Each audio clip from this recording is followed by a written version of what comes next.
Okie dokie, I'm going to get a little bit raw with this one. How is the Disney Cruise Line compared to other cruise lines? Do Disney ships get overcrowded like the parks? And what happens if you encounter an emergency on board? When I tell you we're revealing what it's really like to cruise with Disney on today's video, I mean it.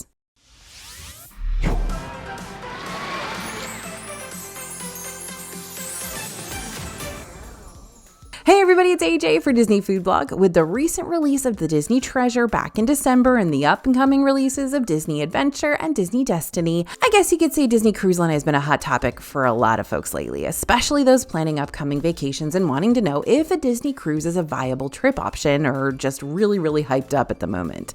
So here's what we're going to do. We're going to get to the bottom of those major and maybe even spicy cruise line questions right off the bat so that you'll know what to expect aboard these mega ships and can decide whether a Disney cruise really does fit what you're looking for or if you're better off going someplace else or going on a different cruise line.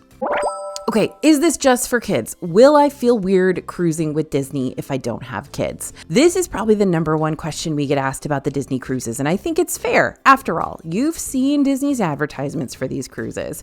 Mickey and Minnie come up and they hug the kids who are dressed like princesses and pirates, and it doesn't really scream bachelorette weekend or 25th wedding anniversary. Now, I do have a kid and I do love cruising with him, but I also love cruising without him, as bad as that may sound. Hey Bria, help a gal out. What do you think cruising with Disney as an adult, yay or nay? Sure. Yep.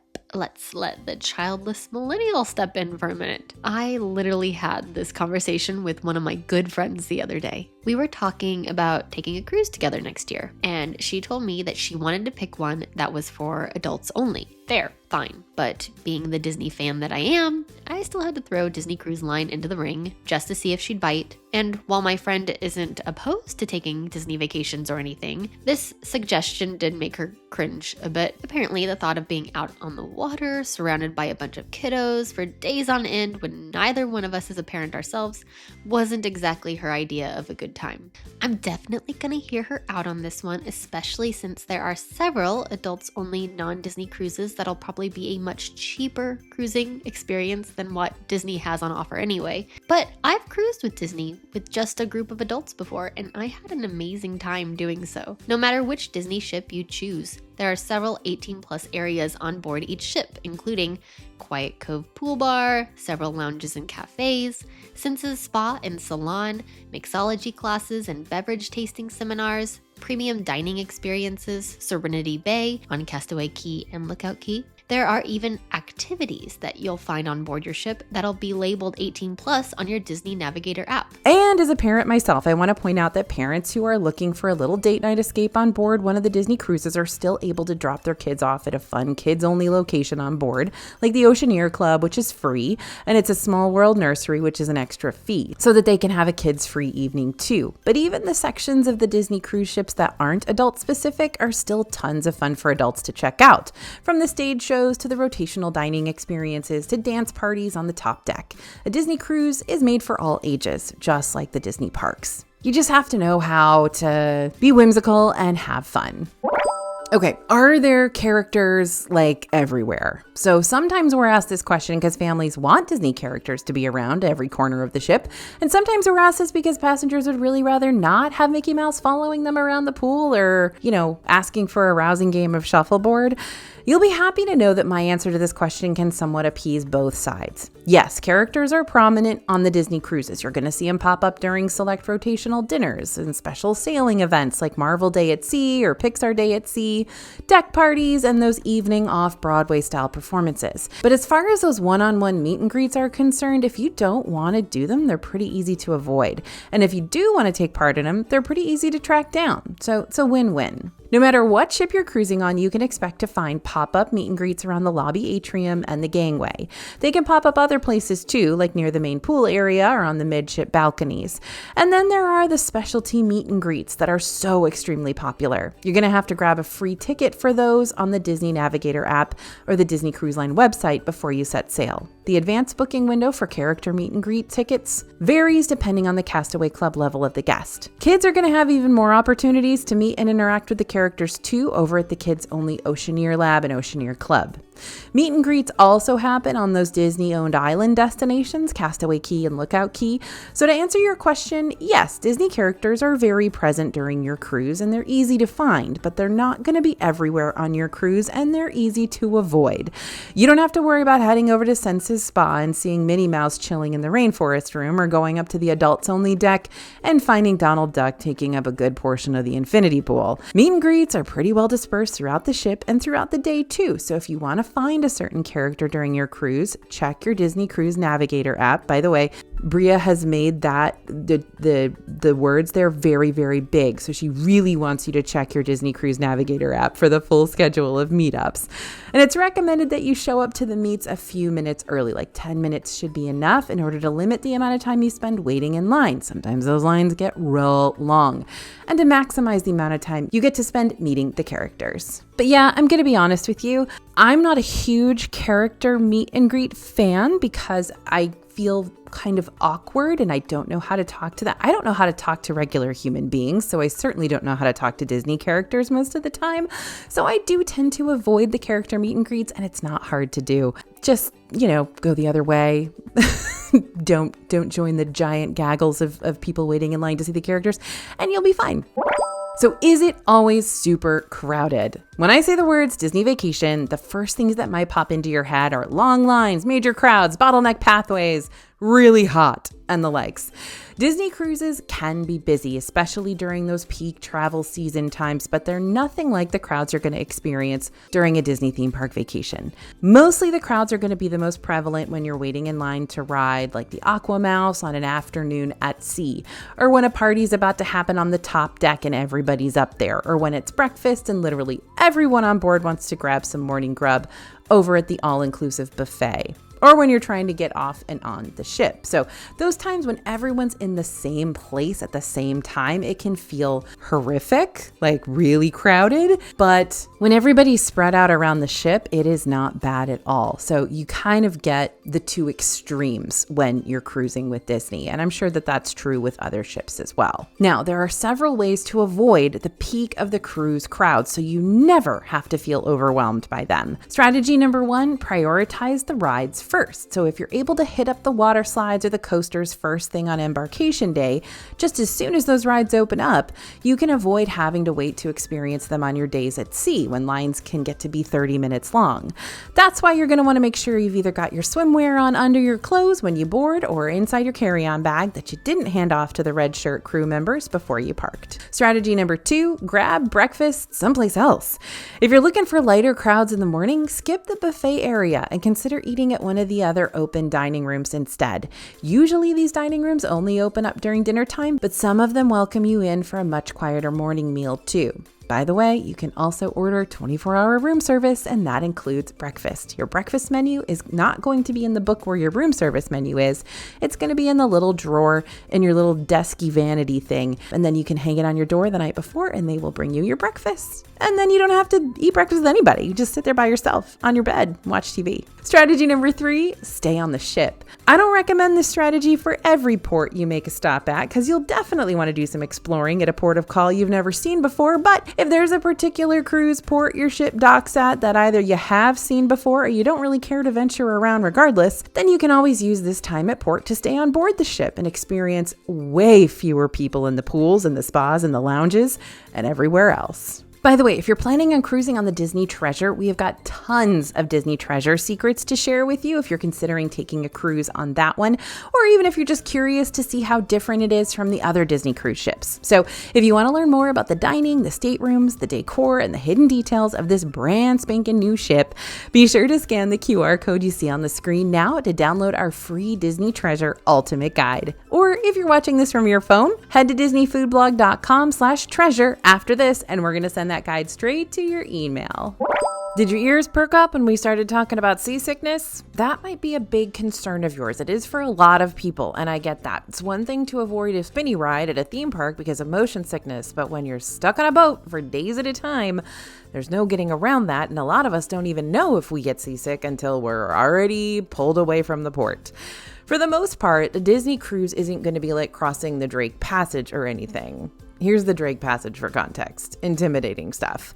But that doesn't mean you're never going to feel the waves underneath you, especially if it's getting a little stormy out. In the past, I've mentioned preparing for potential cruise motion sickness ahead of time, much like you'd prepare to ride a roller coaster or a screen-based ride.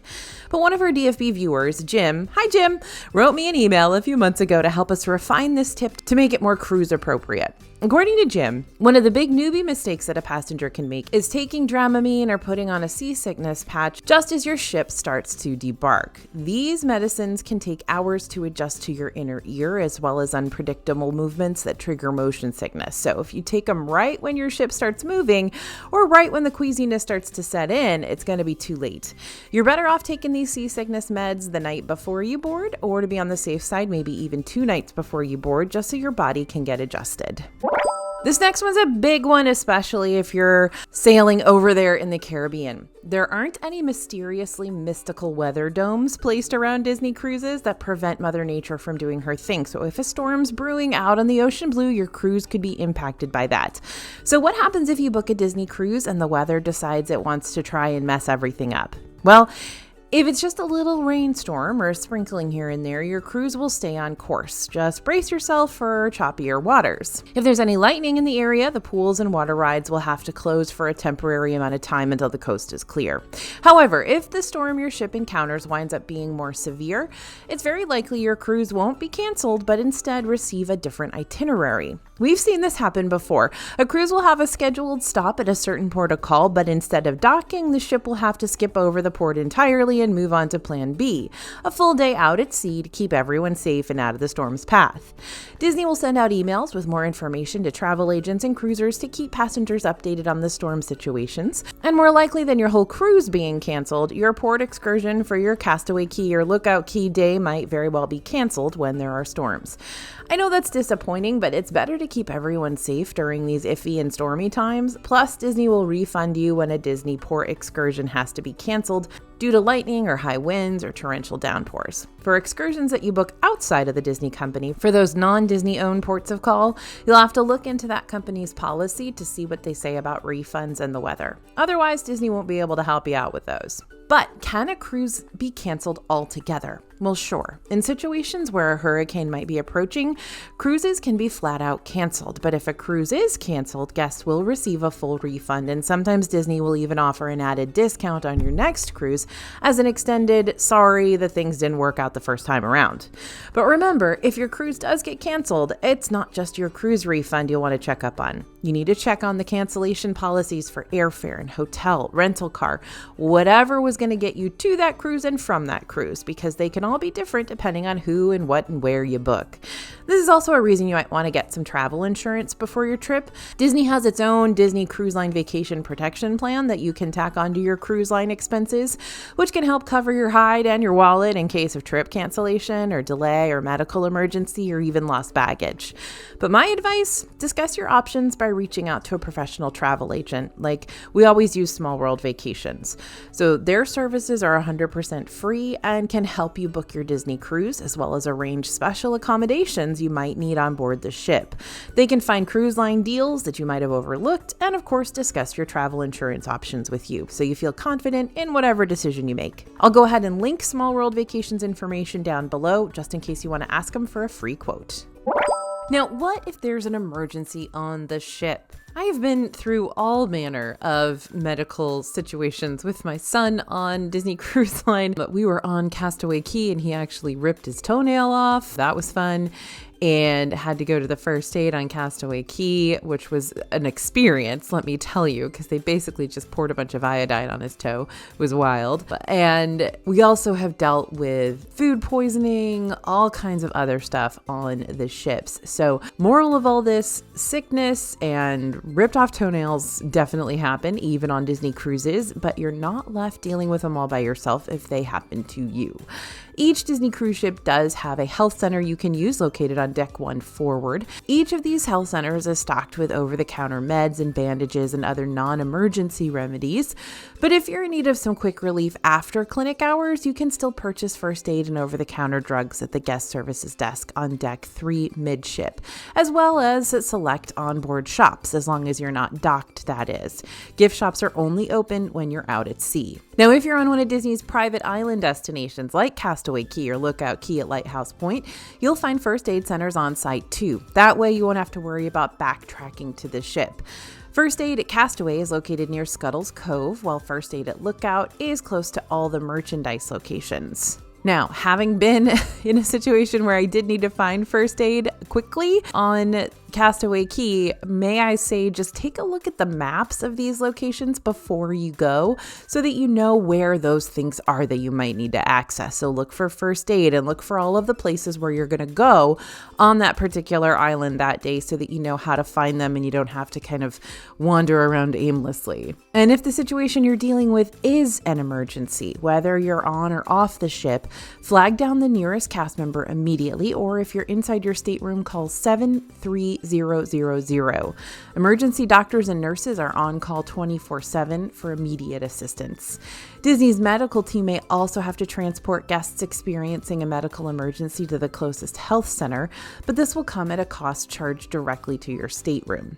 If the health center you're taken to isn't able to provide the proper care needed to improve a guest's particular emergency, that guest would need to be airlifted to a nearby medical facility that can. Now, I have been on ships that have had to divert the closest island that has a major medical facility. This actually happened on my last 2 cruises. So these things do happen and your ship may be taken a little bit off course in order to help your fellow passenger. These are all things to be aware of. Make sure that you know how to handle situations that arise that you don't expect, but also know that Disney Cruise Line has your back. They have ways to handle and help in all of these situations.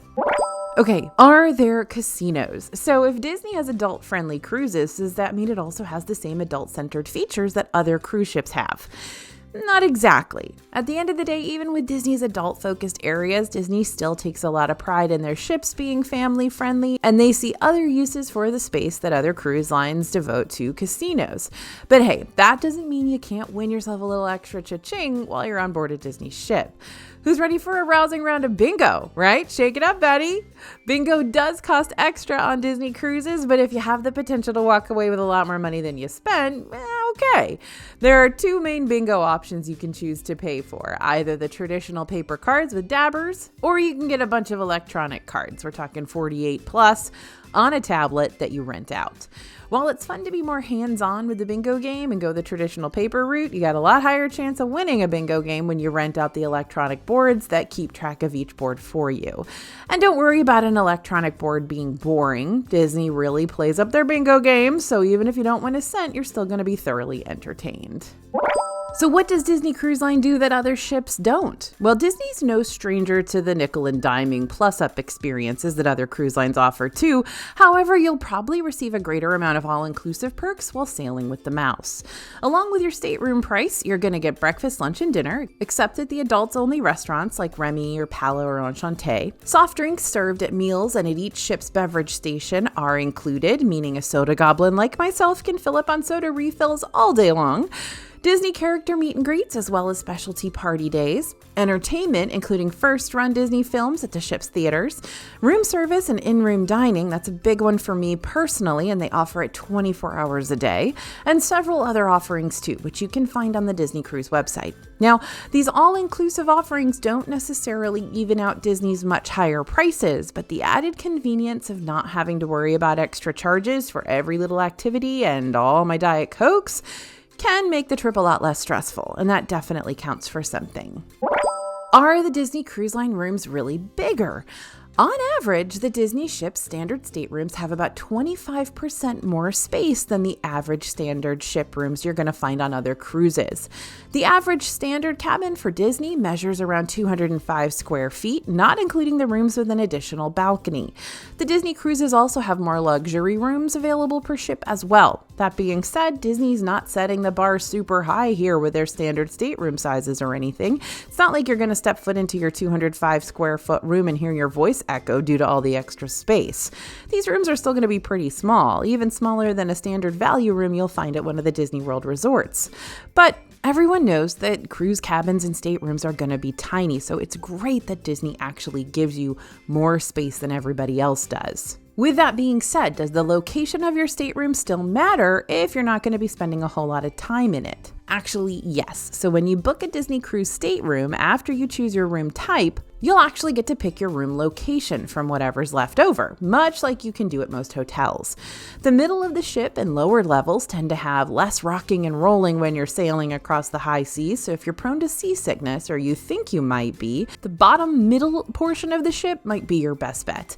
And while at first the rooms with the portholes might sound more appealing to book, we've had people reach out to us in the comments of our past Disney cruise video and mention that they actually prefer the cheaper inside rooms without the windows because it makes the room pitch black, which might be your preference if you need complete darkness to get a good night's sleep. That said, I'm always going to prefer a balcony room because I like to have some fresh air. I don't like to feel boxed in or closed in. So it's always my preference to book a veranda room or at least a porthole room. Next, you might want to book a room that's relatively close to the elevator, but not too close. After all, the elevators get pretty busy with folks coming in and out of them all day long, so the staterooms that are too close to the elevators will be more prone to hearing that constant chit-chat from passengers and crew. And yet, if you're too far away from the elevators, it's like wrapping around a hallway maze just to get to where you need to go, and it's a long walk. If you do wind up getting a room that's kind of deep into those winding paths, don't stress about it too much. The carpets will actually help you out. The carpets in the stateroom hallways have designs that'll help point you forward. On the older ships, you'll generally find stars. If the stars are pointing straight, meaning the peak of the star is pointing forward in the direction that you're walking, then you're walking forward on the ship. If the stars are not pointing straight, then you're headed aft. On the Disney Wish, however, you're going to need to be on the lookout for those Mickey heads. Ears up means you're going forward. And on the Treasure, depending on what deck your room's on, will determine what hallway pattern you need to follow. On decks 6 and 7, the Pocahontas and Aladdin themed floors, you'll see scarab beetle designs in the carpet. On decks 8 and 9, Up and Encanto themes, you'll see butterflies. And decks 9 and 10, Luca and Nemo themes, you'll have fish. Each of those critters will always be facing towards the front of the ship. So what's with Disney's rotational dining? What does that even mean? Well, if you're unfamiliar with the whole rotational dining concept on board the Disney cruises, let me catch you up to speed. Rotational dining means that each night of your cruise, you'll rotate through 3 distinct themed restaurants. What's even cooler is that your servers rotate with you, which means you'll get consistent, personalized service throughout your trip. Like my servers always know to line up my Diet Cokes when I come and sit down. Your rotational dining schedule will be predetermined after you select your preferred dining time slot upon booking. There are 2 dining time slots you can potentially choose between, an earlier one and a later one. But let's say your ship didn't give you the time slot you originally requested, or you'd rather eat at a certain rotational restaurant later in your trip than earlier for whatever reason. If you want to try switching up your dining schedule, you do have more of a say in that matter than you might initially think. Make sure to ask about it over at guest services just as soon as you board the ship. For the most part, switching up your meal lineup shouldn't be too big of a deal, but once that ship takes off, your schedule is set. Unlike other cruise ships where you can just dine at whatever restaurant you feel like dining at that evening, you won't be able to swap out one rotational dinner to do another rotational dinner again. For example, let's say we're cruising on the Disney Wish for a 3-night cruise. The rotational dining restaurants on board the Wish are Arendelle, a frozen dining adventure, Worlds of Marvel, and 1923. If your kids are super into Anna and Elsa, you might think, well, just as long as I'm over at guest services switching my dining times and my schedule, I'll replace my meal at 1923 with another meal in Arendelle.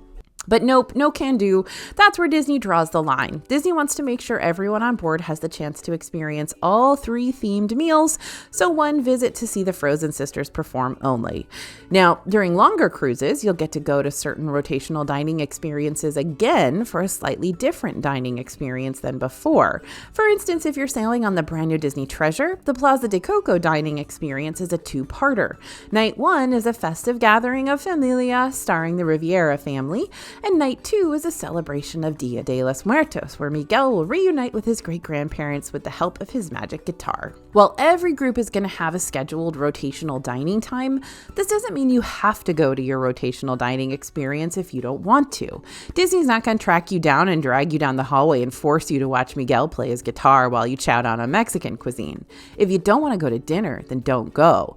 You could always choose to pick up a quick meal at one of Disney's little food stalls instead, or you could have that complimentary complimentary room service deliver food up to your stateroom for you, so you can have a night in, snuggling in your jammies and watching a Disney flick. Just keep in mind that skipping a rotational meal doesn't mean you're going to be refunded for it. That meal is included with your stateroom price, so as long as you've paid for it, you probably want to check it out, especially if this is your first time cruising with Disney and you've never checked out any of these dinner experiences before. If the food is what you're intimidated by at a certain rotational restaurant, don't be. While each rotational dining experience has a menu of apps and entrees and desserts, you're more than welcome to order whatever you want, and it'll still be covered under your stateroom price. So if no entrees look appealing to you, but 3 appetizers do, then order those instead. You can even order off the kids menu if you'd prefer, or kids can order off the adult menus. There's a lot of freedom in how you eat at these particular restaurants, so don't feel like you're boxed into choosing one app, one entree, one dessert, if that's not the way you want to dine. Is it true you don't always have to dress fancy for dinner? This is one question that my dad used to be really worried about when he went on cruises, is if he had to dress fancy, did not want to dress fancy. So when you eat dinner on your Disney cruise, you can make things as casual or as fancy as you'd like them to be. On a 3 or 4 night cruise, things stay pretty cruise casual in the dining rooms. Just don't show up in your bikini or whatever. But on Pirate Night, which is a specialty themed night that happens on every cruise ship and wraps up your evening with a specialty pirate dance party, you can, if you so desire, dress like a pirate. There'll also be an optional dress up night where you can wear your nice jacket or your pantsuit or your dress that you've been wanting to show off. Now, on a 7-night cruise, there'll be a formal and semi-formal night that you can choose to take part in too, though once again, it's not a requirement if you don't want to dress up all fancy with your crew. I will be completely honest with you. I don't usually even know when formal and semi-formal nights are happening. I just wear whatever I'm wearing, no matter what. It doesn't really matter to me. So I don't even pay attention to that. And I'm just like, oh, everybody's fancy in here tonight. So it does. You're not going to be thrown out or anything. Nobody cares. Now, the only restaurants on board the ships that are a little more strict when it comes to dress codes are going to be the adults only high-end restaurants that you're going to pay extra for. So Palo, Remy, Enchante, probably going to have a minimal dress code at those. Next big question, why does Disney Cruise Line cost so much more than other cruises? Is it really worth it? All right, let's cut to the chase. Disney cruises are notoriously more expensive than competitors. Oftentimes, they'll even be thousands of dollars pricier than other ships, depending on several different factors, of course, like the time of year you sail, how old the ship is, the number of nights you book, the stateroom you choose, etc. But a big part of why Disney does this is because they know they can get away with it. After all, what other cruise line can offer training alongside your favorite Marvel superheroes, or dining at a restaurant while the Anna and Elsa serenade you, or giving you the chance to rub the genie lamp from Aladdin? Seriously, if you go on the Disney Treasure, rubbing the genie lamp is basically a rite of passage for any DFB Guide fan at this point. We're going to make this a thing. Now, it's the same reason why Disney can get away with charging more for its theme parks versus the ticket prices you'll find at your local amusement park. You're going to pay more for the overall immersiveness, the high quality, and the rare chance to meet you and your kiddos' favorite characters. Different cruise lines are going to cater to different types of people, and Disney Cruise Line is going to deliver on the quality and experience that Disney parks are known for, alongside a hefty dose of Disney magic and whimsy. That's not to say you won't have an amazing time on a cheaper or less themed cruise. In fact, many people will prefer that over being surrounded by Disney, even at sea. But just like the Disney parks, everyone will likely find something they love on a Disney cruise ship. Now, if you're not excited about the Disney-themed stage shows, dining with Anna and Elsa, or partying with pirates on a Disney cruise, it might not be worth it, since you can find spas and great restaurants, sans characters, on plenty of other cruise lines. But there really is such a thing as the Disney difference, a company policy of sorts that focuses on personal touch, attention to detail, and overall excellence to make everyone's vacation unique and memorable. So only you will know if a Disney cruise is truly worth it for your travel group. And I hope this video helped give a peek inside these cruises so you can determine if this is the right vibe for you. All right, y'all, cruising with Disney is only going to get even more exciting from here on out. They are bringing so many new ships to the fleet in the next 10 years. It's bonkers. So if you're amped and ready to learn more about a vacation out at sea with Mickey and friends, we are happy to be your experts to help you get up to speed on all of this. We love cruising. We've been on every single ship multiple times. We are ready to go. Make sure to check out some of our other cruise videos already available on this channel. We got a whole playlist. And don't forget to pick up your free Disney treasure guide over at disneyfoodblog.com/treasure. Thanks for listening, everyone, and thanks for watching. As always, this is AJ for Disney Food Blog, and we'll see you real soon.